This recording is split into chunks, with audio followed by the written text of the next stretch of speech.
जय मसीह की। मसीह में मेरे प्यारे भाई और बहनों, मैं आपका भाई सूरज हमेशा की तरह आप सभी को एक बार फिर से सत्य की खोज में स्वागत करता हूं। तो चलिए हम शुरू करते हैं हमारे आज के बाइबल अध्ययन।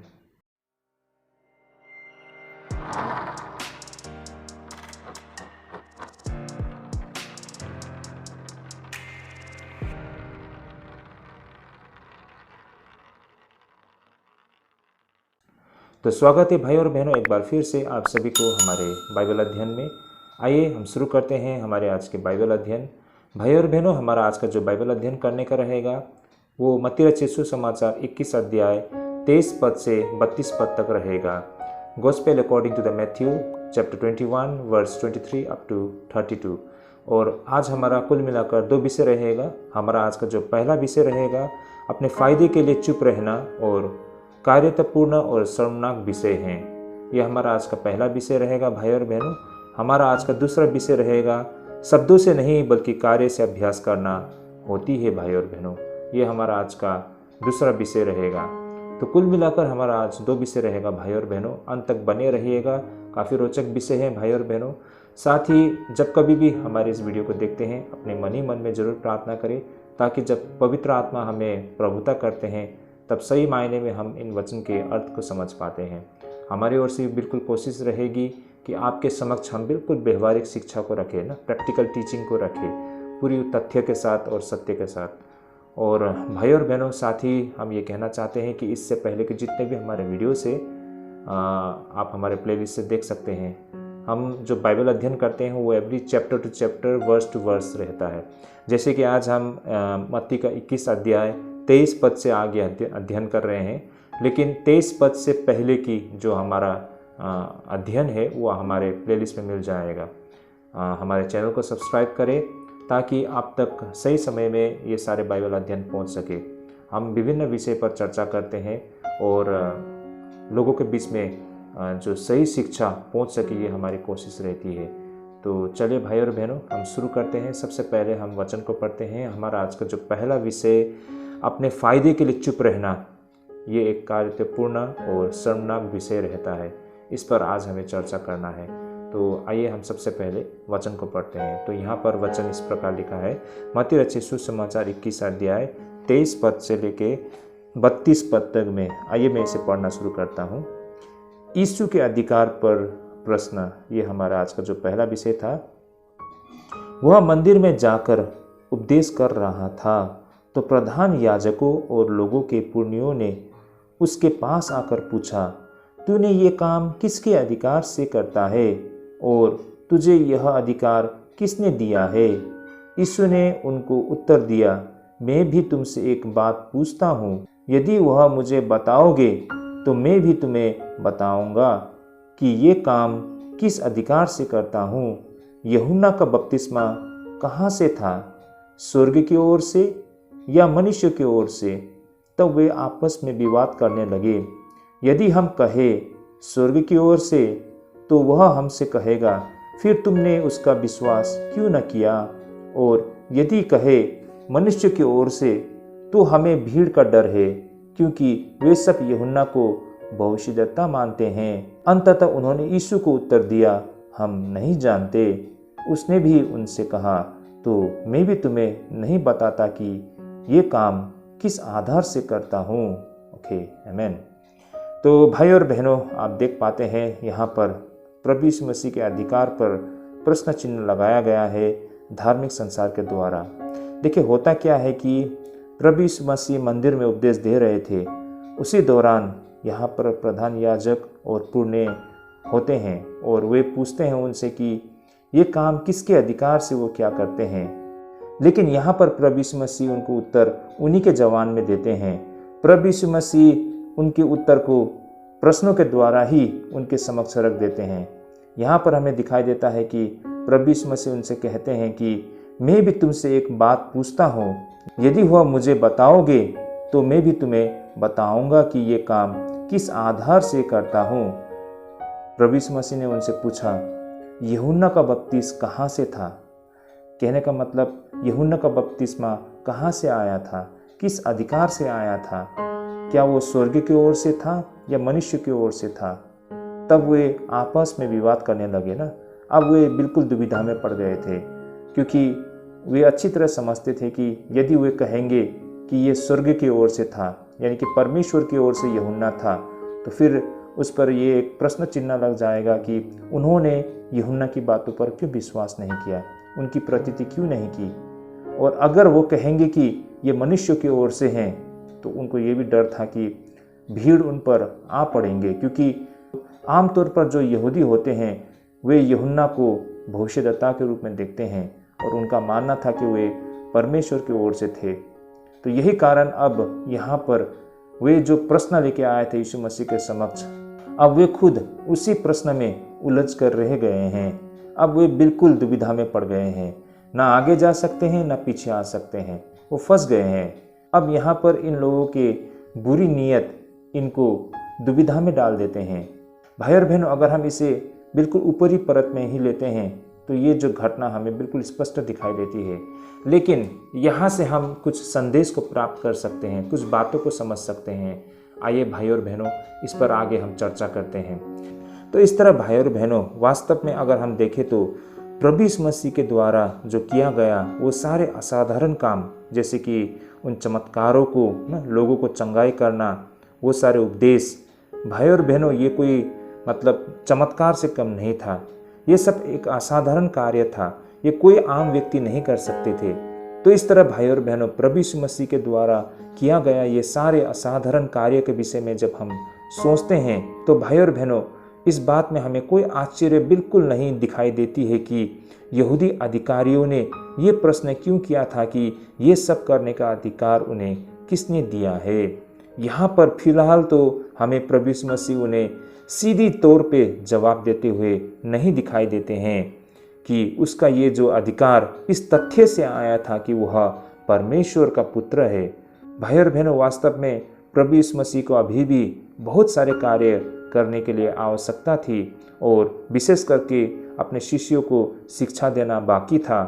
भाई और बहनों, ये सत्य है कि कभी कभार समय का पालन करते हुए उस क्षण का इंतजार करना या फिर अंत का सामना करते हुए दुश्मन के हाथों पर खुद को सौंप देना, इन दोनों बातों में बहुत बड़ा अंतर है, क्योंकि समय का पालन करते हुए उस पल का इंतजार करना बहुत हिम्मत की आवश्यकता पड़ती है। मेरी बातों को भाई और बहनों आप लोग किस प्रकार समझ रहे हैं मैं नहीं जानता, लेकिन इस बात को मैं इस प्रकार भी रखना चाहता हूँ। जैसे कि मान लीजिए, देखिए, एक नज़र से देखिए तो हमें ये लग सकता है कि प्रभु यीशु मसीह ने जिस तरह से क्रूस में बलिदान दी, ये कोई बड़ी बात नहीं है। एक नज़र से देखें तो प्रभु यीशु मसीह की तरह या फिर उससे भी भयानक तरीके से बहुत लोगों ने अपनी प्राण को दी है। उदाहरण के लिए मान लीजिए, एक जो फौजी होते हैं, एक सिपाही होते हैं, अपने देश के लिए वे अपने जीवन को निछावर कर देते हैं ना, मतलब अपने प्राण को देते हैं। वे लोग भी बहुत ही भयानक तरीके से अपनी जान को देते हैं ना। बहुत सारे जो फौजी होते हैं उन्होंने अपने देश के लिए इतनी भयानक तरीके से अपनी जान का मतलब कोई परवाह ना करते हुए अपने जीवन को निछावर कर दिया है ना। मतलब उनका जो डेड बॉडीज होता है, जो कफन में लिपट कर जब वो अपने घर को भेज दिया जाता है, तो उनके डेड बॉडीज़ को हम देख भी नहीं पाएंगे ना, मतलब देख भी नहीं सकते हैं कि उसका जो डेड बॉडीज़ होता है इतनी बुरी अवस्था में होता है भाई और बहनों। तो बहुत ही भयानक तरीके से बहुत सारे ऐसे जो फौजी होते हैं, जो ऐसे सिपाही होते हैं, अपने देश के लिए वे अपनी जान को दे देते हैं। तो एक नज़र से देखें तो प्रभु यीशु मसीह ने जो कष्ट सहा और जिस तरीके से बलिदान दी, देखे तो मतलब इसमें कोई बड़ी बात नहीं है ना। उनकी तरह तो बहुत सारे फौजियों ने, बहुत सारे सिपाहियों ने, बहुत सारे ऐसे लोगों ने अपनी जान दी है, मतलब अपनी इच्छा से, स्वेच्छा से हम कह सकते हैं, है ना। क्योंकि देखिए, फौजी भी होता है कि वो अपनी जान की परवाह नहीं करते हैं ना, अपने देश के लिए वे बिल्कुल मर मिटने के लिए तैयार होते हैं और वो ऐसा करते भी हैं भाई और बहनों। तो ये कोई बड़ी बात नहीं है ऐसा लगता है, लेकिन भाई और बहनों इसमें बहुत बड़ा अंतर है। मान लीजिए एक फौजी वो अपने देश के लिए जोश में वो अपनी जान को तुरंत देने के लिए तैयार होता है।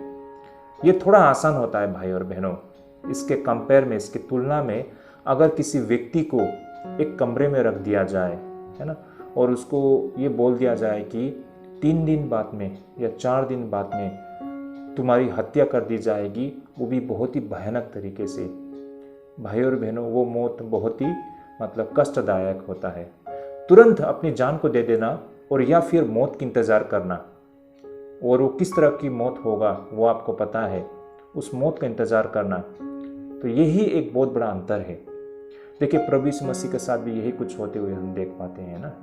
उनको पता था कि उनका मृत्यु किस तरह होगा, है ना।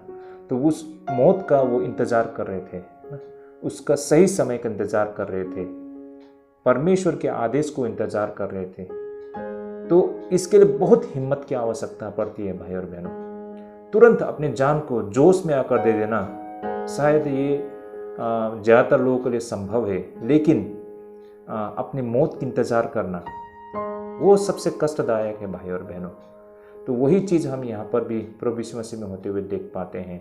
इसके लिए बहुत हिम्मत की आवश्यकता पड़ती है भाई और बहनों। ये कोई साधारण बातें नहीं है। हमें ऐसा लग सकता है कि ये साधारण हो, है ना, क्योंकि बहुत सारे लोगों ने भी स्वेच्छा से अपनी जान दी है। हम बोल सकते हैं कि इसमें कौन सी बड़ी बात है ना, जो प्रभु यीशु मसीह ने मतलब अपनी जान को दी है ना, अपना जीवन को इस तरह से मतलब बलिदान किया है। लेकिन जब हम इसके गहराई को हम समझने के लिए कोशिश करते हैं तो हमें ये समझ में आती है कि वास्तव में इसमें कितनी बड़ी अंतर है भाई और बहनों। तो भाई और बहनों, इस प्रकार प्रभु यीशु मसीह के लिए सब कुछ परमेश्वर के समय में किया जाना था और यीशु के लिए वो अंतिम समय अभी नहीं आया था। यही कारण है जब प्रभु यीशु मसीह के समक्ष ये प्रश्न रखा गया कि वो किस अधिकार से ये सब कार्य किया करते हैं, तो प्रभु यीशु मसीह ने ये नहीं बताया उनको, वे इस अधिकार से करते हैं क्योंकि वे स्वयं परमेश्वर का पुत्र है। तो भाई और बहनों, ऐसा उस तरह से उनको उत्तर नहीं देने के कारण ये बात बिल्कुल स्पष्ट होता है कि अभी समय पूरा नहीं हुआ है। अभी प्रभु यीशु मसीह को बहुत सारा कार्य करना है, अपने शिष्यों को तैयार करना है। यही कारण है कि वे सारी बातों को खुल के नहीं रख रहे हैं ना। तो ये बात को हमें यहाँ पर समझना होगा। तो इस प्रकार यहाँ पर उन यहूदियों के प्रश्न का उत्तर प्रभु यीशु मसीह अपने स्वयं के एक प्रश्न के साथ देते हैं, जिस प्रश्न ने उन यहूदी अधिकारियों को बड़ी दुविधा में डाल दी। यहाँ पर प्रभु यीशु मसीह उन लोगों से पूछे कि क्या यूहन्ना बपतिस्मा की सेवकाई स्वर्ग की ओर से आई थी या फिर मनुष्य की ओर से? क्या उनका कार्य दिव्य था या फिर मनुष्य से उभरी हुई थी? क्या लोग जो यर्दन नदी पर बपतिस्मा लेने के लिए यूहन्ना के समक्ष आया करते थे, क्या ये एकमात्र मानवीय बुलावट का उत्तर था या फिर यह वास्तव में एक दिव्य बुलावट था जिसका उत्तर लोग उनसे बपतिस्मा लेकर दे रहे थे? भाई और बहनों, 25 में जैसा लिखा है, मैं इसे एक बार पढ़ना चाहूँगा, जैसे कि यहाँ पर 25 पद में, यूहन्ना का बपतिस्मा कहाँ से था, स्वर्ग की ओर से या मनुष्य की ओर से? तब वे आपस में विवाद करने लगे। तो यहाँ पर प्रभु यीशु मसीह ने उनके समक्ष ये जो प्रश्न रखी कि प्रभु यीशु मसीह किसकी ओर से थे? क्या वो परमेश्वर की ओर से थे, वो दिव्य था, या फिर वो मनुष्य से उभरा हुआ, है ना, या मनुष्य की वो एफर्ट था, मतलब मनुष्य ने किया हुआ कार्य था, वो परमेश्वर का द्वारा किया गया कार्य था या फिर मनुष्य के द्वारा किया गया कार्य था? कि वो किसकी ओर से थे? ये प्रश्न प्रभु यीशु मसीह ने उन अधिकारियों के सामने रखा। अब ये जो धार्मिक संसार के लोग बड़ी दुविधा में पड़ गए थे भाई और बहनों। जैसे कि हम यहाँ पर देख पाते हैं कि यहूदी अधिकारियों की दुविधा ये थी कि अगर वे कहते कि यूहन्ना का सेवकाई परमेश्वर की ओर से थी, तो उन यहूदियों के पास यह स्वीकार करने के अलावा कोई विकल्प नहीं था कि यीशु ही मसीहा थे।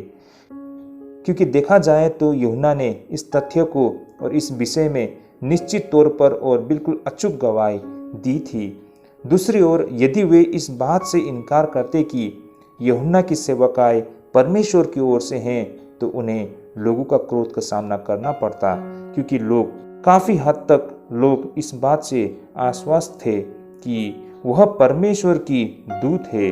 तो भाई और बहनों, उस वक्त शायद दृश्य ऐसा था होगा जब प्रभु यीशु मसीह ने ये प्रश्न की उन यहूदी महायाजक पुरनियों के सामने, तो शायद एक क्षण के लिए ये सारे यहूदी महायाजक और पुरनिये चुप रह गए होंगे, क्योंकि वे सोच में पड़ गए होंगे ना। जो प्रश्न प्रभु यीशु मसीह ने उनके समक्ष रखा है वो ऐसा गंभीर प्रश्न था जिसका उत्तर वे यूं ही नहीं दे सकते थे।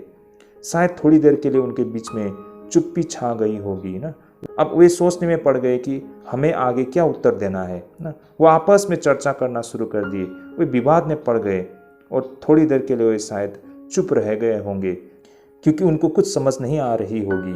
तब उन यहूदी अधिकारियों ने सबसे अपूर्ण उत्तरों में से सबसे छोटी उत्तर दी। वो क्या था? हम नहीं जानते हैं। जैसे कि हम 27 पद में देख सकते हैं भाई और बहनों, अंततः उन्होंने यीशु को उत्तर दिया, हम नहीं जानते। भाई और बहनों, ये एक बहुत ही छोटी सी उत्तर, बहुत ही अपूर्ण उत्तर था भाई और बहनों। अब उनके पास कोई उत्तर नहीं था वास्तव में, है ना। उनके पास बोलने के लिए कुछ नहीं था। वे बहुत ही बड़ी दुविधा में फंस गए थे। आए तो थे प्रभु यीशु मसीह को फंसाने के लिए ना, प्रभु यीशु मसीह को अपने जाल में लपेटने के लिए, लेकिन खुद ही वो लपेट के रह गए। उनके प्रश्न का उत्तर प्रभु यीशु मसीह ने प्रश्नों में ही दिया, है ना।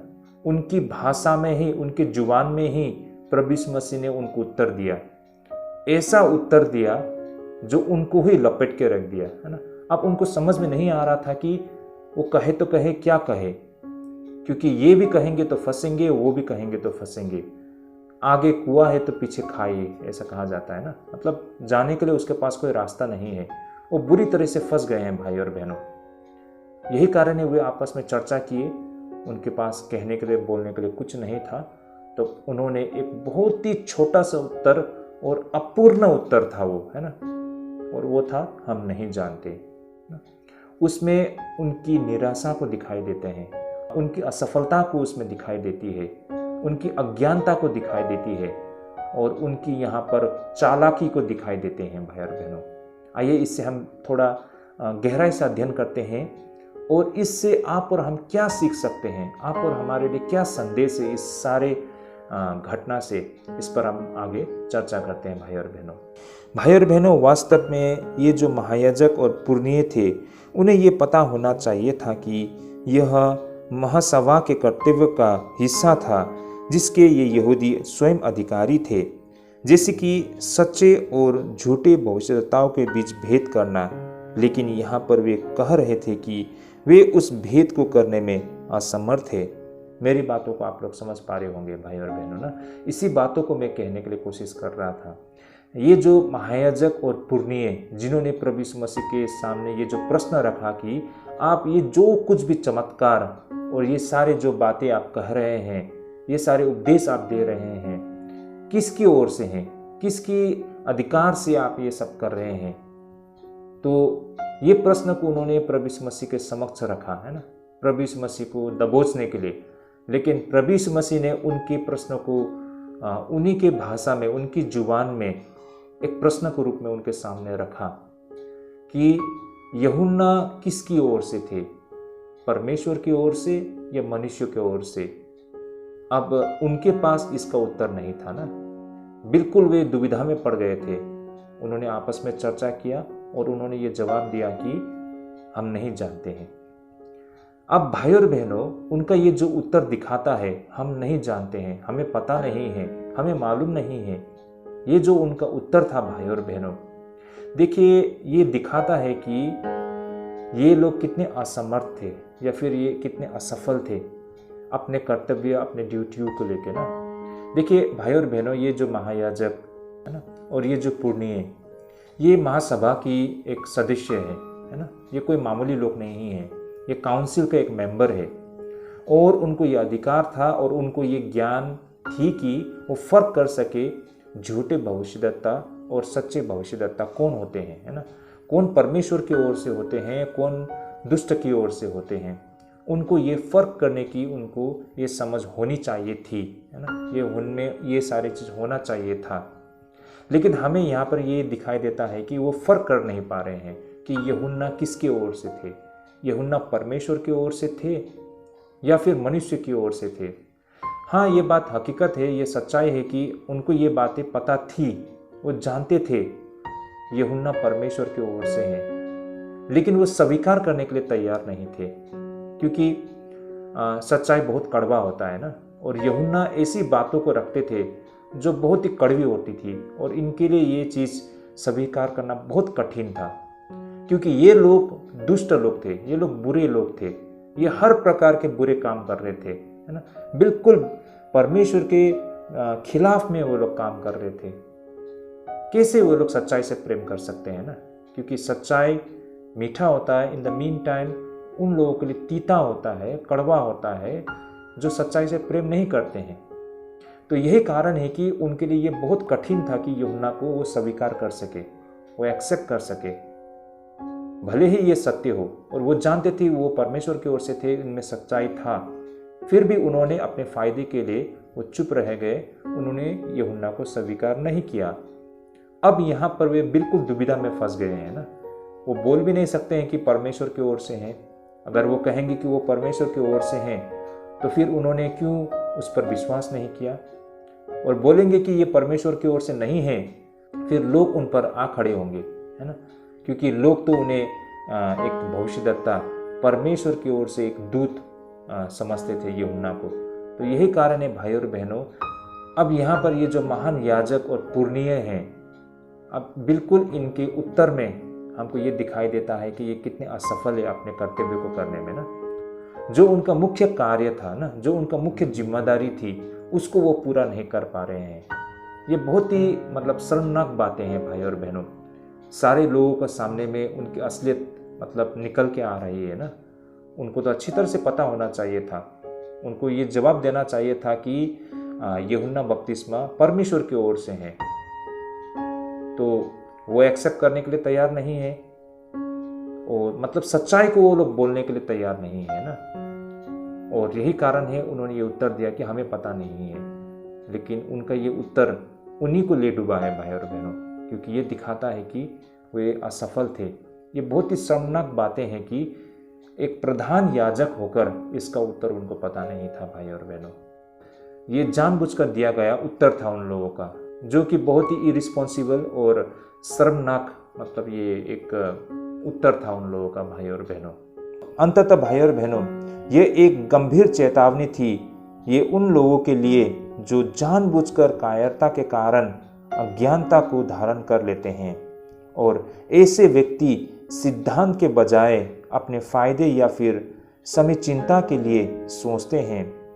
भाई और बहनों, यीशु का पहला प्रश्न यह नहीं होता है कि सत्य क्या है, बल्कि ऐसे लोगों का प्रश्न ये होती है कि क्या कहना सुरक्षित होगी। उनका झुकाव हमेशा अपने लाभ और फायदे की ओर बने रहते हैं और उन्हें चुप रहने की ओर ले जाती है। ऐसे लोग उत्तर अच्छी तरह से जानते हैं भाई और बहनों, लेकिन उत्तर देने से वे हमेशा डरते हैं और फिर बड़ी मासूमियत के साथ अपूर्ण उत्तर देते हुए कहते हैं कि हमें उत्तर पता नहीं है। वास्तव में भाई और बहनों, सही प्रश्न यह नहीं है कि क्या कहना सुरक्षित है, बल्कि होना चाहिए था कि क्या कहना सही है। जानबूझकर डर के कारण अज्ञानता को धारण कर बैठना या फिर अपने फायदे के लिए कायर बनकर चुप्पी धारण करना बहुत ही शर्मनाक बातें हैं भाई और बहनों। यही कारण है भाई और बहनों, यदि कोई व्यक्ति सत्य जानता हो तो उसे यह बताने के लिए बाध्य होना चाहिए, भले ही कुछ भी हो जाए। इस बात को हमें याद रखना होगा भाई और बहनों। बहुत सारे ऐसे लोग हैं जो अपने फायदे के लिए चुप रह जाते हैं, है ना। वो सोचते हैं कि मुझे क्या कहना है ना, क्या कहना सही रहेगा। इन बातों को सोचकर समझकर ही वो अपने फायदे को मतलब मद्देनज़र रखते हुए वो अपनी बातों को कहते हैं। इससे उनको कोई फ़र्क नहीं पड़ता है कि इसमें सही क्या है और गलत क्या है। वो सिर्फ देखते हैं कि उसका फ़ायदा क्या है ना। वो सोचते हैं कि उनका संबंध उनके साथ बुरा ना हो जाए ना, उनका रिश्ता ना टूट जाए, उनके साथ उनका रिलेशनशिप ख़राब ना हो जाए, है ना। वो नहीं चाहते कि किसी को वो चोट पहुंचाए, वो हर्ट करे, है ना, या फिर किसी का नुकसान हो। इसलिए वो नाप तोल कर, वो सब चीज़ों को सोचकर वो जवाब देते हैं, भले ही वो झूठ हो। तो ऐसे लोग आज दुनिया में ज़्यादा है भाई और बहनों, है ना। ऐसे लोग सोचते हैं कि हमें सबके साथ मतलब एक अच्छा संबंध बना के रखना है ना, किसी के साथ हमारा रिश्ता को नहीं तोड़ना है। इस कारण ऐसे लोग भाई और बहनों कंफर्माइज करते हैं, है ना, सच्चाई के साथ समझौता करते हैं और सच्चाई को वो बोलने से वो चुप रहते हैं, कतराते हैं। वो अपनी आवाज़ को नहीं उठाते हैं, और ऐसा करने से बहुत बड़ा नुकसान होता है भाई और बहनों। वो अपनी कायरता के कारण अपने फायदे के लिए चुप रह जाता है। और बहुत सारे ऐसे लोग होते हैं भाई और बहनों। लेकिन वास्तव में भाई और बहनों, हमें कैसा होना है? हमें किसी भी बात के साथ समझौता नहीं करना है भाई और बहनों, कंफर्माइज नहीं करना है। सच तो सच, झूठ तो झूठ, इस सिद्धांत में हमें चलना है भाई और बहनों। भले ही इससे हमारा नुकसान हो, है ना, भले ही इससे हमारा किसी के साथ रिश्ता टूट जाए, लेकिन सच्चाई को हमें सबके सामने रखना है। सच को सच बोलना है, झूठ को झूठ बोलना है, हाँ तो हाँ, ना तो ना, है ना भाई और बहनों। तो ये चीज़ हम यहाँ से सीख पाते हैं। वो यहूदी लोग जो थे, धार्मिक संसार के लोग ना, जो यहूदी याजक लोग थे, ये जो पुरनीय लोग थे, है ना, ये लोग कैसे लोग थे? वो हमेशा अपने फायदे के लिए सोचते हैं, है ना। वो यूहन्ना को भी सच नहीं ठहराना चाहते हैं, और उसको झूठ भी ठहरा नहीं सकते हैं ना, क्योंकि वो लोगों का बारे में सोचते हैं। अगर हम बोलेंगे कि यूहन्ना सच थे, तो फिर उनको क्यों विश्वास नहीं किया? अगर वो बोलेंगे यूहन्ना झूठ थे, तो लोग उन पर आ खड़े होंगे। तो उन्होंने बहुत ही चतुराई से यह जवाब दिया कि हमें पता नहीं है। लेकिन उनके उत्तर में ही उन्हें और भी फंसा दिया है ना। ये दिखाता है कि ये लोग कितने असफल व्यक्ति लोग हैं, अपने कर्तव्य को निभा नहीं पा रहे हैं। प्रधान याजक होने के नाते से उनको इसकी उत्तर अच्छी तरह से पता होना चाहिए था। बेशक उन्हें पता भी था, लेकिन वो सच्चाई को बोलना नहीं चाहते थे। इससे उनका नुकसान हो रहा था। ये गलत है भाई और बहनों, है ना। और आप और हमको ऐसा नहीं होना चाहिए। आप और हम जो मसीह के पीछे चलने वाले, हमेशा सच्चाई का साथ देना है ना, और सच्चाई को सबके आगे रखना है। तो ये पहले विषय से हमने सीखा है भाई और बहनों। तो ये था हमारा आज का पहला विषय। होपफुली ये जो हमारे पहले विषय हैं, इस विषय से हमने काफ़ी कुछ समझा है, और इससे हमें बहुत मतलब हमारे आत्मिक जीवन के लिए फ़ायदा पहुँचेगा। और आगे से जब कभी भी हमें कुछ गवाही देना होता है ना, तो हमें हमेशा ये बात को स्मरण रखना है कि हमें सच्चाई का साथ देना है, हमें किसी भी बात में कंप्रोमाइज़ नहीं करना है। ये बात को हमेशा याद रखना होगा भाई और बहनों। तो भाई और बहनों, अब हम अध्ययन करते हैं हमारे आज के दूसरे विषय। और हमारा आज का दूसरे विषय रहेगा शब्दों से नहीं बल्कि कार्य से अभ्यास करना। काफ़ी इंटरेस्टिंग विषय है भाई और बहनों। वचन रहेगा मत्ती रचित सुसमाचार 21 अध्याय 28 से लेके 32 पद तक में। Gospel according to the Matthew chapter 21 verse 28 up to 32। तो भाई और बहनों, सबसे पहले हम वचन को पढ़ लेते हैं। यहाँ पर वचन इस प्रकार लिखा है, तुम क्या सोचते हो? किसी मनुष्य के 2 पुत्र थे। उसने पहले के पास जाकर कहा, हे पुत्रा, आज दाख की बारी में काम कर। उसने उत्तर दिया, मैं नहीं जाऊंगा, परंतु बाद में पछता कर गया। फिर पिता ने दूसरे के पास जाकर ऐसा ही कहा। उसने उत्तर दिया, जी हाँ, जाता हूँ, परंतु नहीं गया। इन दोनों में से किसने पिता की इच्छा को पूरी की? उन्होंने कहा, पहले ने। यीशु ने उनसे कहा, मैं तुमसे सच कहता हूँ कि मसूल लेने वाले और वेश्या तुमसे पहले परमेश्वर के राज्य में प्रवेश करते हैं। क्योंकि यूहन्ना धर्म का मार्ग दर्शाते हुए तुम्हारे पास आया और तुमने उसका विश्वास न किया, पर मसूल लेने वालों और वेश्याओं ने उसका विश्वास किया, और तुम यह देखकर बाद में भी न पछताए कि उसका विश्वास कर लेते। ओके, आमीन। तो 2 पुत्रों का दृष्टांत हम यहाँ पर देख पाते हैं भाई और बहनों। बहुत ही इंटरेस्टिंग विषय हैं, अंत तक बने रहिएगा। होता क्या है कि प्रभु यीशु मसीह उन्हें दृष्टांत बताते हैं। इस दृष्टांत में हम देख पाते हैं कि प्रभु यीशु मसीह उन्हें बोलते हैं कि किसी मनुष्य के 2 पुत्र थे। ऐसा बताया गया है यहाँ पर कि किसी व्यक्ति के 2 पुत्र थे। तो इस प्रकार वो व्यक्ति अपने पहले पुत्र से पूछते हैं कि आज दाख की बारी में काम कर। तो भाई और बहनों, उसका सरासर ये उत्तर था, मैं नहीं जाऊंगा, मुझे नहीं करना है, मुझे नहीं जाना है। ये उसका उत्तर था। परंतु देखा जाता है कि बाद में वो पछताकर अपने काम में लौट गया है। उसी दौरान पिता ने फिर अपने दूसरे बेटे को भी ये पूछा कि आज दाख के बारे में काम कर। तो उसने उत्तर दिया कि जी हाँ, जाता हूँ। लेकिन देखा जाए तो अंत में वो नहीं गया है। जाने का वादा किया लेकिन वो नहीं गया। तो भाई और बहनों, इन दोनों में से किसने पिता की इच्छा को पूरा किया है, ये प्रभु यीशु मसीह का प्रश्न था। तो वहाँ पर जो उपस्थित थे उन सभी ने यही उत्तर दिया कि पहले ने, और हम सबका भी यही उत्तर होगा भाई और बहनों, है ना।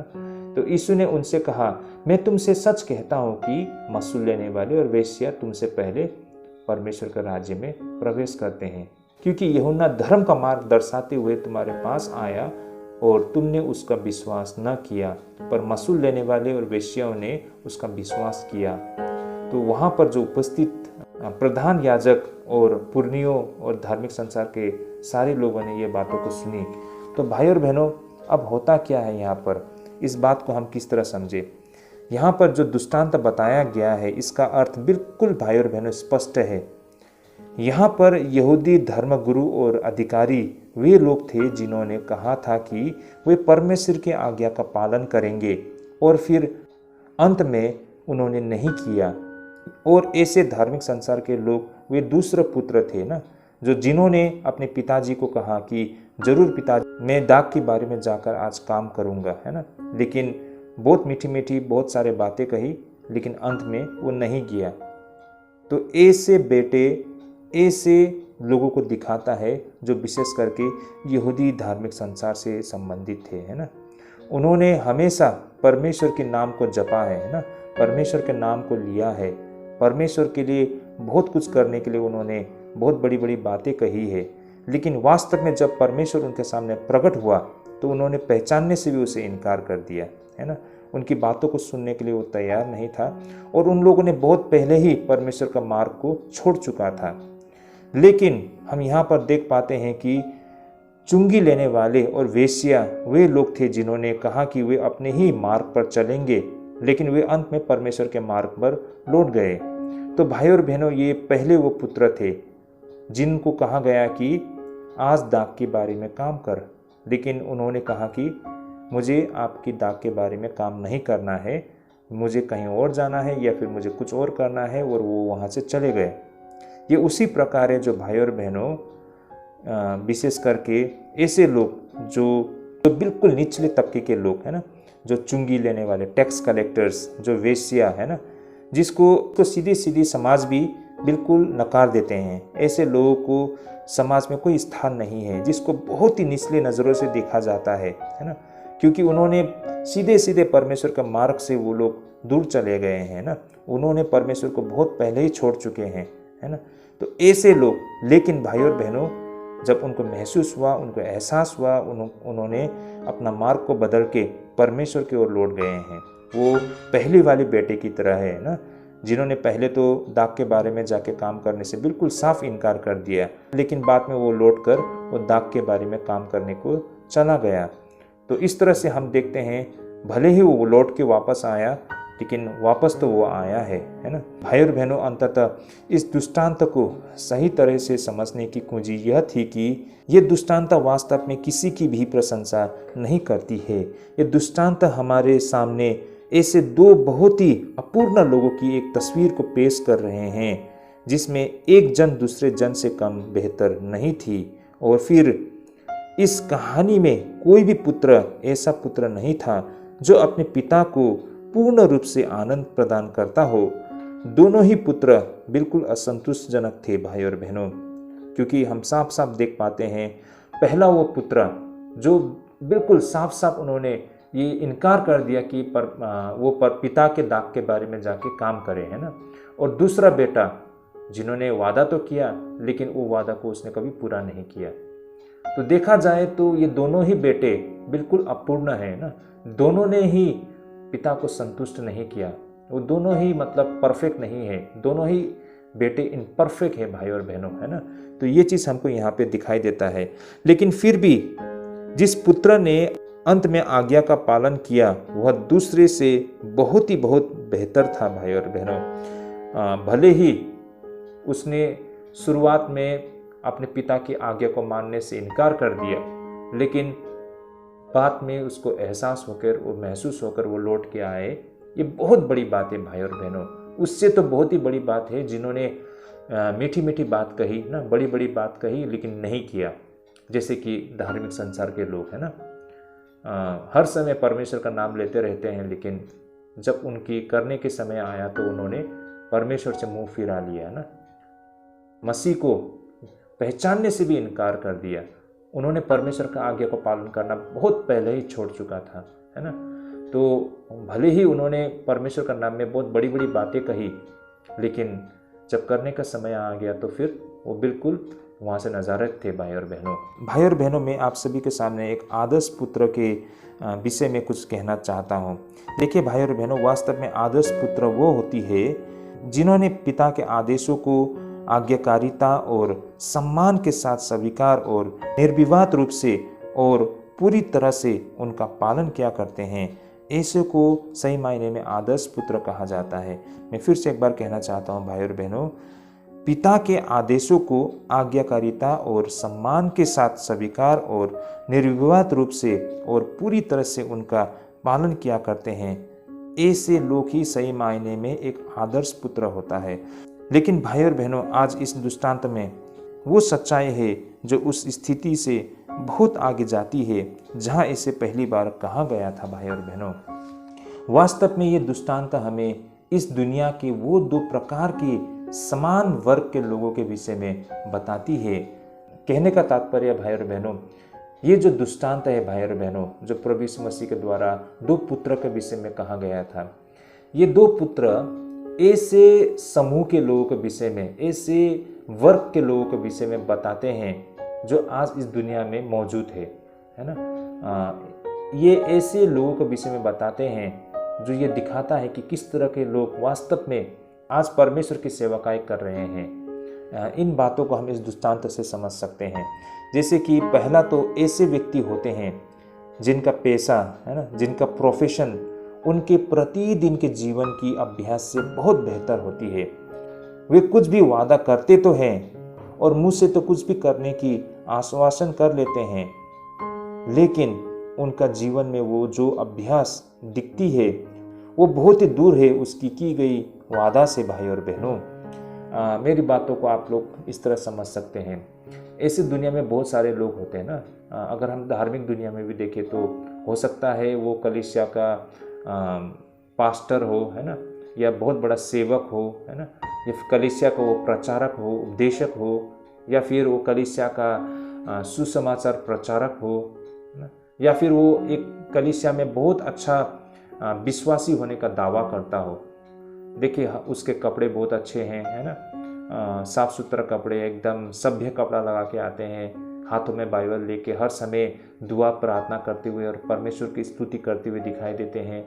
तो एक नज़र से हमें दिखाई देता है कि ये तो बहुत ही धार्मिक व्यक्ति है और वो दावा भी करता है ना। लेकिन भाई और बहनों, उसके प्रतिदिन के जीवन में, उसके घर पे, उसके दोस्तों के साथ, उसके काम करने के स्थान में उसके आचरण ये नहीं दिखाता है। जो वो होने का दावा करते हैं वैसा बिल्कुल उसके कामों में वो नहीं दिखाई देता है। उसके कामों में दिखाई देता है वहाँ पर हर प्रकार की बुराई, है ना, हर प्रकार के नेगेटिव थिंग हमको दिखाई देता है। ऐसे बहुत सारे लोग हैं भाई और बहनों। इससे हम संसार के नज़र में भी इस तरह देख सकते हैं कि मान लीजिए वो बहुत पढ़ा लिखा व्यक्ति है ना, बहुत ही सूट बूट में रहता है, मतलब अच्छा ड्रेसिंग सेंस है, उसको अच्छा ड्रेसअप करते हैं, बहुत ही दिखने में जेंटलमैन है ना, बहुत ही सभ्य व्यक्ति हमको दिखाई देता है। वो जब बात करता है तो उसके बातों में हमको वो मतलब शिष्टाचार हमको दिखाई देता है ना, बहुत ही सभ्य तरीके से बातें करते हैं, मतलब दिखे तो मतलब बहुत ही जेंटलमैन व्यक्ति है वो व्यक्ति ना, बहुत अच्छा लगता है उनके साथ हम जब बातें करते हैं। या फिर मान लीजिए किसी प्रोफेशनल लाइफ्स ना, जैसे कि मान लीजिए कोई बहुत ही बड़े जो रेस्टोरेंट होते हैं, बड़े बड़े होटल्स होते हैं, या जो कॉरपोरेट ऑफिस में आप चले जाते हैं तो वहाँ पर जो अधिकारी बैठे होते हैं मतलब इतने पोलाइट होते हैं ना, मतलब इतने सभ्य तरीके से बातें करते हैं, मतलब अच्छे अच्छे कपड़े लगाते हैं, बहुत ही मतलब उनका व्यवहार बहुत ही डिसेंट होता है, मतलब बहुत अच्छा लगता है उनके साथ रहना, बातें करना। तो एक नज़र से हमारा उनको लेकर जो नज़रिया है मतलब बहुत ही पॉजिटिव लगता है ना, बहुत ही मतलब रिस्पेक्टेबल लगता है, माननीय लगता है बहुत ही। लेकिन जब उनके पर्सनल लाइफ में हम देखते हैं तो वैसा बिल्कुल वे नहीं है, है ना। उनके मन में बहुत प्रकार की कड़वाहट है, मतलब नफरत है, हिंसा है, लालच है ना, तो ऐसा होता है। तो दिखने में जो जैसा होता है बाहर से, हकीकत में वो वैसा नहीं होता है ना। वो जो होने का दावा करते हैं लेकिन उसके तहत वो अपना कार्य नहीं करते हैं। कहने का मतलब वो चीज़ हमको दिखाई देता है दूसरे वाले बेटे में ना, जिन्होंने बहुत ही मतलब सभ्य तरीके से अपने पिताजी को भी कहा कि हाँ जी पिताजी मैं ज़रूर करूँगा इस काम को ना, और बहुत ही जेंटलमैन दिखाई देता है, बहुत ही अच्छा दिखाई देता है ना। और उन्होंने वादा भी किया करने के लिए, अपने पिताजी के दाग के बारे में जाके काम करने के लिए उन्होंने मतलब अपना सहमति दिखाई, लेकिन अंत में वो नहीं गया। तो ये ऐसे लोग हैं भाई और बहनों। अब वो दूसरे वर्ग के लोग जिनका अभ्यास उनके पेशे से कहीं बेहतर है, वे कठोर और भौतिकवादी दिखते हैं, लेकिन किसी न किसी तरह से लगभग गुप्त रूप से दयालु और उदार चीज़ें करते हुए पाए जाते हैं, जैसे कि उन्हें इसमें शर्म आती हो। भाई और बहनों, ऐसे बहुत सारे लोग हैं दुनिया में भाई और बहनों, है ना, जो मतलब उनके प्रोफेशन के तहत, उनका जो प्रोफेशन है, अगर उसके प्रोफेशन को, उनके जो पैसे होते हैं ना, उसको अगर हम देखते हैं तो हमें नहीं लगता है कि ये व्यक्ति सही व्यक्ति हो, है ना। बिल्कुल निचले तबके के लोग, है ना, मतलब ग्रास रूट लेवल में जो काम करते हैं, है ना, बिल्कुल मतलब लेबर क्लास के लोग, तो हमें लगता है कि ये व्यक्ति लोग सही नहीं होगा, है ना। ना उनका भाषा बोलने का तमीज़ है ना, ना हम मतलब वे लोग क्या बोलते हैं, लोगों को इतना सम्मान इज्जत दे के बातें करते हैं, है ना। उनका जो कपड़े लगाने के तरीके हैं, मतलब इतना दिखने में मतलब सभ्य नहीं लगता है या जेंटलमैन की तरह नहीं लगता है। और इसके अलावा हम ऐसे भी देख सकते हैं कलीसिया के स्तर में भी ना, कुछ लोग होते हैं जो चर्च में आते हैं, बिल्कुल पिछले ब्रेंच में बैठते हैं, कब आए और कब चले गए वो भी पता नहीं चलता है ना। हमेशा लगता है कि ये व्यक्ति को मतलब परमेश्वर के विषय में जानने की कोई इच्छा नहीं है ना, मतलब एकमात्र नाम के लिए ईसाई है, वो आता है और चला जाता है ना, किसी भी कलीसिया के एक्टिविटीज़ में वो भाग नहीं लेता है। तो ऐसे लोग मतलब हम जो बाहरी उसके रूप को देखकर हम मतलब जज करते हैं ना, कि मतलब लगता है कि ये व्यक्ति वास्तव में धार्मिक व्यक्ति नहीं है ना, ये व्यक्ति मतलब रिलीजियस आदमी नहीं है, उसको रिलीजियस एक्टिविटीज़ में इंटरेस्ट नहीं है, ऐसा हमें लग सकता है। देखिए भाई और बहन, ऐसे लोगों को हमें लग सकता है कि ये बहुत ही कठोर है और इनकी रुचि भौतिक चीज़ों में है। हमें नहीं लगता है कि ऐसे लोग सही मायने में परमेश्वर की सेवा कर पाएंगे, लेकिन कभी कभार भाई और बहनों हमें दिखाई देता है कि बिल्कुल वो गुप्त रूप से ना, चुपके से, किसी के नज़रों में ना आकर बहुत ही सराहनीय काम करते हैं। भाई और बहनों, ये बहुत ही अच्छे काम कर बैठते हैं। ऐसे काम तो जो सो कोल अपने आप को एक अच्छा ईसाई होने का दावा करते हैं वो भी नहीं कर पाते हैं, ऐसा काम कर बैठते हैं। और ऐसा काम वो चुपके से करते हैं, जैसे कि ये काम करते हुए वो दूसरों को दिखाना नहीं चाहते हैं, मतलब उनको ये काम करने में मतलब शर्मिंदगी महसूस होता हो ना, और वो चुपके से ये काम को करते हैं, है ना। तो ऐसे लोग होते हैं भाई और बहनों। तो आमतौर पर भाई और बहनों, ऐसे लोग कलीसिया और धार्मिक चीज़ों को लेकर उनमें उनको कोई दिलचस्पी नहीं होती है, और ऐसे कोई भी धार्मिक होने के वो दावा नहीं करते हैं, लेकिन फिर भी जब बात आती है तो वे कई ईसाइयों की तुलना में अधिक ईसाई जीवन जी रहे होते हैं। ये भी एक हकीकत है भाई और बहनों, इसे हमें एक्सेप्ट करना पड़ेगा ना, ये सच्चाई है। बहुत सारे लोग जो ये बड़ी बड़ी दावा करके चलते हैं ना कि वो तो एक अच्छा ईसाई है ना, वो तो एक धार्मिक व्यक्ति है, लेकिन उनके काम में वो चीज़ नहीं दिखाई देती है। जैसे कि वो बिल्कुल दूसरे बेटे की तरह ना, वो अपने पिताजी को कहते तो है कि वो दाग के बारे में जाके काम करेंगे, लेकिन वास्तव में देखा जाए तो उन्होंने वो काम नहीं किया है ना। लेकिन वो जो पहला वाला बेटा जिन्होंने साफ साफ इनकार कर दिया, लेकिन ज़रूरत पड़ने पर वही बेटा फिर वापस जाके उन्होंने काम भी किया है ना। इसी प्रकार भाई और बहनों, जिसे हम समाज में या फिर लोगों का नज़रों में उनका जो बाहर की चेहरा होता है उसे देखकर हमेशा लगता है कि उससे नहीं हो पाएगा, ऐसे लोग धर्मी लोग नहीं होंगे, लेकिन वास्तव में ऐसे ही लोग परमेश्वर की सेवा करते हुए सचमुच दिल से वो सेवा करते हुए हमको दिखाई देते हैं। भले ही उनका प्रार्थना बहुत छोटे हो, लेकिन उस प्रार्थना में वो दिल से किए होते हैं, उसमें सच्चाई होता है ना। भले ही वो जो लोगों को मदद करते हो, शायद उसमें वो करने के तरीके में भाई और बहनों कोई मतलब उसमें ड्रामा नहीं हो ना, लेकिन वो जो करते हैं दिल से करते हैं, तो भाई और बहनों सही मायने में उसी चीज़ को परमेश्वर एक्सेप्ट भी करते हैं ना। तो भाई और बहनों, इस दृष्टांत का वास्तविक बिंदु यह है कि वो जो दूसरे वर्ग के व्यक्ति, जो कि पहले वर्ग के व्यक्ति की तुलना में असीम रूप से पसंद किया जाता है, यहाँ पर हमें यह याद रखना पड़ेगा कि कोई भी पूर्ण नहीं है। नोबडी इज परफेक्ट ना, कोई भी परफेक्ट नहीं है। जैसे कि हमने देखा है कि उन दोनों बेटों में हम देख पाते हैं कि वे दोनों पूर्ण नहीं है ना, वो दोनों अपूर्ण है ना। जैसे कि पहले ने इनकार कर दिया, दूसरे ने सहमति देने के बावजूद भी नहीं किया। तो देखा जाए तो दोनों बेटे मतलब परफेक्ट नहीं है। फिर भी इतना तो सही है कि कम से कम वो पहले वाले ने इनकार करते हुए भी बाद में आके उसने अपना कर्तव्य को निभाया है। तो वास्तव में भाई और बहनों, अच्छा व्यक्ति वह है जिनके पैसे और जिनका अभ्यास मेल खाते हैं। मेरी बातों को आप लोग समझ पा रहे होंगे ना। जैसा वो बाहर से दिखता है, हकीकत में भी वो वैसा ही है ना। कहने का मतलब जो बोलता है वो वही करता भी है। तो भाई और बहनों, वास्तव में ऐसे व्यक्तियों को हम अच्छा व्यक्ति कह सकते हैं। और इन सब के अलावा यह दृष्टांत हमें सिखाता है कि कही हुई बातें या फिर किया हुआ वादा कभी भी आपके प्रतिदिन के प्रदर्शन का स्थान नहीं ले सकती है। मैं फिर से एक बार इस बात को दोहराना चाहूँगा कि कही हुई बातें या फिर किया हुआ वादा कभी भी आपके प्रतिदिन के प्रदर्शन का स्थान नहीं ले सकती है। भाई और बहनों, अच्छी अच्छी शब्द और मीठी मीठी बातें कभी भी अच्छे कामों का विकल्प नहीं हो सकती है। हो सकता है हम बहुत ही अच्छी अच्छी बातें बोले ना, बहुत ही मीठी मीठी बातें बोलने में बहुत मतलब सही है, लेकिन ये जो हमारी अच्छी अच्छी बातें, मीठी मीठी बातें हमारे कामों को विकल्प नहीं है ना। हम सिर्फ मुंह से बोलेंगे और करेंगे नहीं, तो मीठा मीठा बोलने वाला वो मेकअप नहीं करेगा, उसका विकल्प नहीं है ना। कि देखिए, मैटर क्या करता है, आपकी मीठी मीठी बातें या फिर आपका काम। बोला जाता है ना, काम बोलता है। अगर आप काम करोगे तो आपके काम से दिखाई देता है। ये बहुत बड़ी एक समस्या है हम ईसाइयों के साथ में भी ना भाई और बहनों। हम बहुत मीठी मीठी बातें बोलते हैं, बड़ी बड़ी बातें करते हैं, लेकिन उसे हम अभ्यास में नहीं लाते हैं। ये एक बहुत बड़ी समस्या है। कलीसिया बोलते तो है लेकिन करते नहीं हैं। ये आज के ये जो विषय आप और हमारे लिए बहुत बड़ा एक संदेश है। महात्मा गांधी ने भी एक बार कहा था ना कि मुझे तुम्हारा ईसाई पसंद है ना, मुझे यीशु मसीह में सच्चाई दिखाई देती है, लेकिन उसके जो फॉलोअर्स है ना, उसमें हमको कोई सच्चाई नहीं दिखाई देता है ना।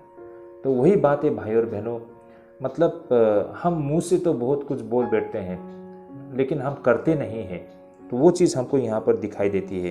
तो इसलिए जितना भी हम अच्छी बातें, मीठी मीठी बातें बोले, वो हमारे काम का विकल्प नहीं होता है। भाई और बहनों, इस दृष्टांत में हम देख पाते हैं कि वो जो दूसरी वाली बेटे ने ये कहा था कि वो जाएंगे, है ना, वो दाग की बारी में काम करने के लिए जाएंगे, इस तरह उन्होंने अपने पिता को उत्तर दिया था।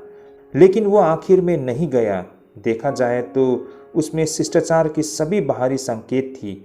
अपनी बातों में उन्होंने पूरी सम्मान के साथ अपने पिता की बातों को सुनते हुए, जरूर पिताजी मैं जाऊंगा, इस तरह से उन्होंने उत्तर दिया था। लेकिन वो शिष्टाचार जो कभी भी अपनी बातों और शब्दों से परे नहीं गई, वह पूरी तरह से भ्रामक बातें हैं भाई और बहनों। ये बातें बिल्कुल हकीकत है ना। ऐसे शिष्टाचार का क्या मायने रहता है भाई और बहनों, है ना। हो सकता है हम बहुत ही सम्मान के साथ, बहुत ही इज्जत के साथ पेश आए, है ना, बहुत ही अच्छी अच्छी बातें बोले, मीठी मीठी बातें बोले, लेकिन उसे हम प्रैक्टिस में नहीं लाते हैं, उसे हम अभ्यास में नहीं लाते हैं, तो उसका कोई मायने नहीं रहता है भाई और बहनों। और सही मायने में इसे हम शिष्टाचार नहीं बोल सकते हैं। ये तो बिल्कुल भ्रामक है भाई और बहनों ना। एक प्रकार से आप लोगों को मूर्ख बना रहे हो, ठग रहे हो, है ना।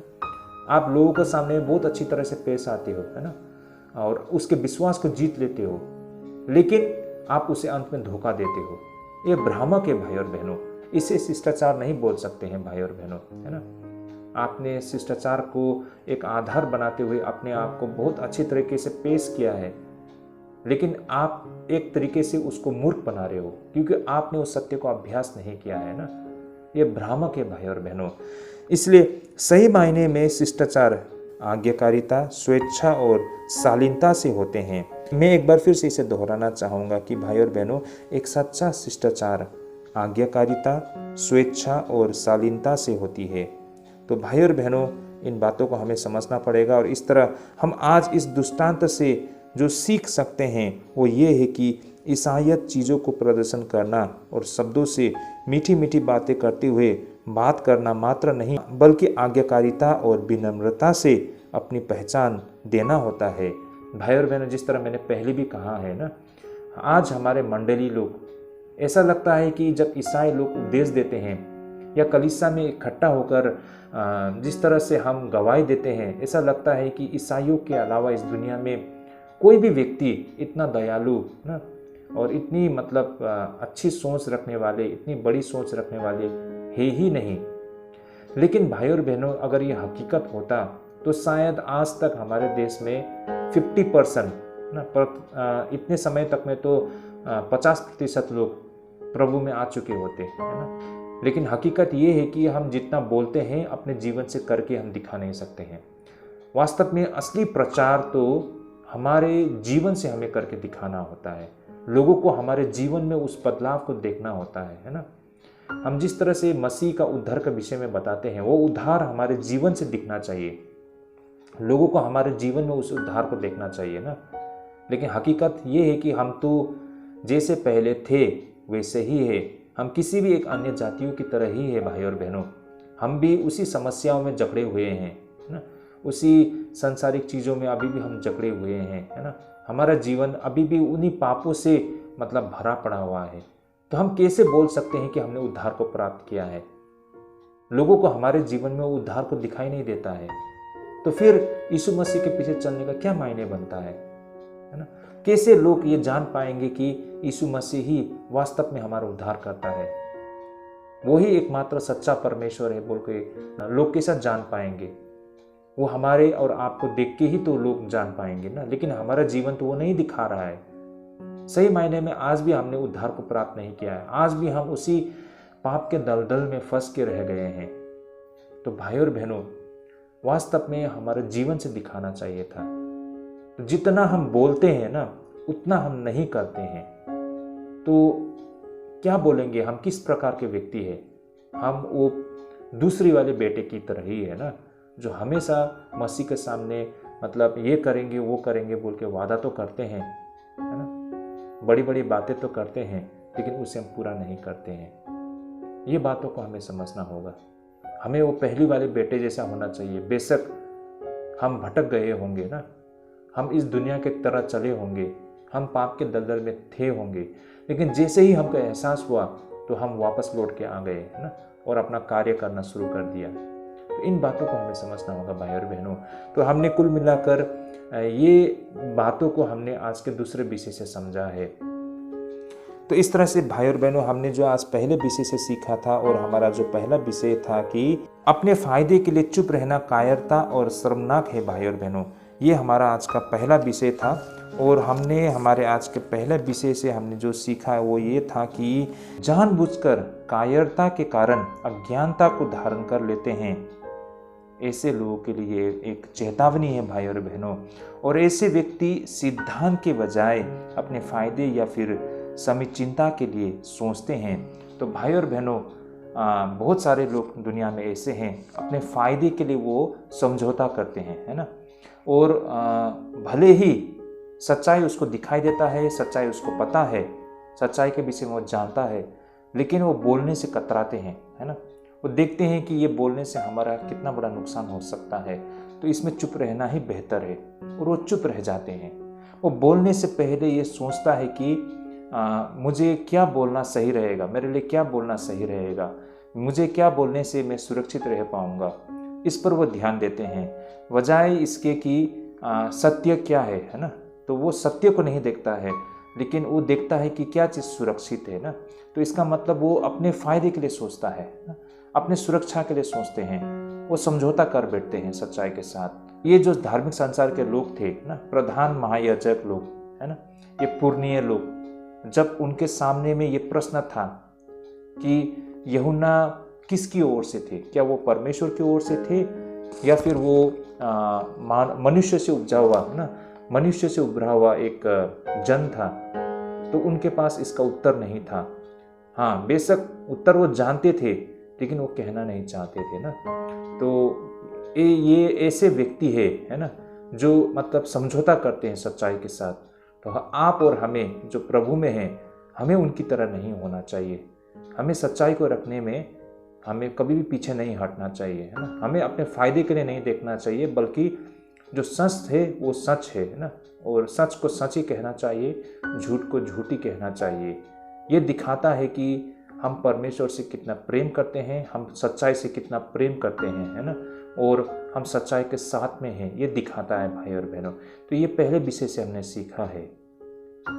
और आज के हमारे दूसरे विषय से हमने जो सीखा है और जो समझा है वो ये है कि वास्तव में एक अच्छा व्यक्ति वह होते हैं जिनके पेशे और अभ्यास मेल खाते हैं, मतलब जिनका प्रोफेशन और उनका प्रैक्टिस है ना, वो उसमें मेल खाती है, मतलब वो एक है, मतलब जैसा वो बोलता है वो वैसा ही करता है, जैसा दिखता है वो वैसा ही है भाई और बहनों। ऐसा नहीं है कि वो दिखता एक है वो करता एक है, ऐसा नहीं, बल्कि जैसा वो दिखता है वो करता भी वैसा ही है, वो जो बोलता है वो वही करता है, मतलब उसका जो प्रोफेशन है वही उसका प्रैक्टिस है, उसका जो पैसा है वही उसका अभ्यास है। तो इन सब के अलावा भाई और बहनों, यह दृष्टांत हमें सिखाता है कि कही हुई बातें या फिर किया हुआ वादा कभी भी आपके प्रतिदिन के प्रदर्शन का स्थान नहीं ले सकती है। एक अच्छी शब्द और मीठी मीठी बातें कभी भी अच्छे कामों का विकल्प नहीं हो सकते हैं। तो ये चीज़ हमने आज के दूसरे विषय से हमने सीखा है भाई और बहनों। तो काफ़ी रोचक विषय था, और आज के समय में भी ऐसे इंडिविजुअल या फिर हम एक कलीसिया के स्तर में भी इस बात में हमें हमेशा जोर देना चाहिए कि जो हम प्रचार करते हैं उसे हम अपने जीवन के द्वारा अभ्यास में लाएं। वास्तव में हमें हमारे मुंह से ज़्यादा हमारे कार्य से हमको प्रचार करना होता है, हमारे जीवन से हमें दिखाना होता है। लोग हमारे जीवन से देख पाए कि मसीहा कौन है ना, उद्धार का मतलब क्या है, सच्चाई क्या है, हमारे जीवन से देख पाए, तब ना लोग मसीह को ढूंढेंगे ना, सच्चाई को ढूंढेंगे, परमेश्वर को जानना चाहेंगे। पहले हमें खुद को अभ्यास में लाना होता है, तभी जाके हम एक अच्छे पुत्र कहलाएंगे भाई और बहनों इस दृष्टांत के तहत। तो ये दो विषय हमने आज सीखा और समझा है। होपफुली हमारे आत्मिक जीवन के लिए ढेरों लाभदायक होंगे, और आगे भी इस तरह हमारे साथ जुड़ते रहिए। हमने आज जो सीखा और समझा है अपने दोस्तों, फ्रेंड सभी के साथ शेयर कीजिए, ताकि ये सत्य उन तक भी पहुंच पाए, उनके आत्मिक जीवन के लिए भी ढेरों लाभदायक हो। तो भाई और बहनों, आज के लिए हम यहीं पर स्थगित करते हैं। अगले बाइबल स्टडी में हम ज़रूर जुड़ेंगे, ज़रूर आप हमारे साथ पार्टिसिपेट कीजिए। और इससे पहले जितने वीडियोस है वो सब भी हमारे प्लेलिस्ट में है, उसमें जाकर आप देख सकते हैं। बिल्कुल गहराई से बिल्कुल प्रैक्टिकल टीचिंग आपके समक्ष हम रखने के लिए कोशिश करते हैं। तो चलिए भाई और बहनों, आज के लिए यहीं स्थगित करते हैं। प्रभु आप सभी को ढेरों आशीष करे, प्रभु आप सबको अगुवाई करे। जय मसीह की।